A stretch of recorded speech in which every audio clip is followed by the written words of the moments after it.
Si Joy, ba't kayo sumali dito sa Wawawin? Ba't kayo sumali? Sa totoo lang, Kuya Will, sumali kami dito sa Wawawin. Bali, ako talaga yung talagang nagyaya sa ate ko na sumali dito dahil hindi po talaga para sa akin, hindi po para sa kanya. Dahil meron po siyang sakit na breast cancer. Ha? May breast cancer po si ate. Oh. Talaga, Joy?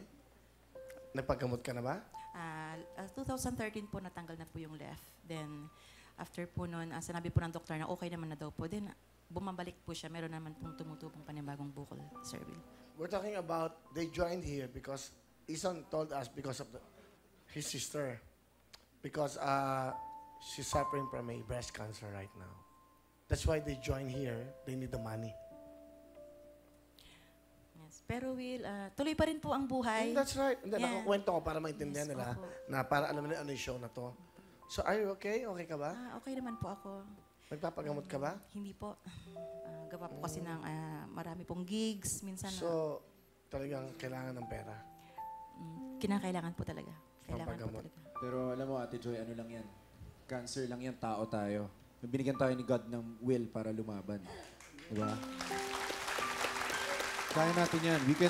Kaya natin overcome yan. Diba? Tulad po ng sabi ko, tuloy pa rin po ang buhay. Gumawa lang po tayo ng mabuti sa ating Move on with life. Oo, totoo.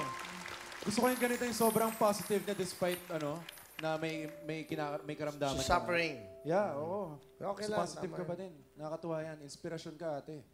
Joy, ano message mo sa mga, well, yung ganyan, may karamdaman na ganyan, di ba? Ano? Kasi para you can be a good example to everyone, especially yung merong ganyan, breast cancer.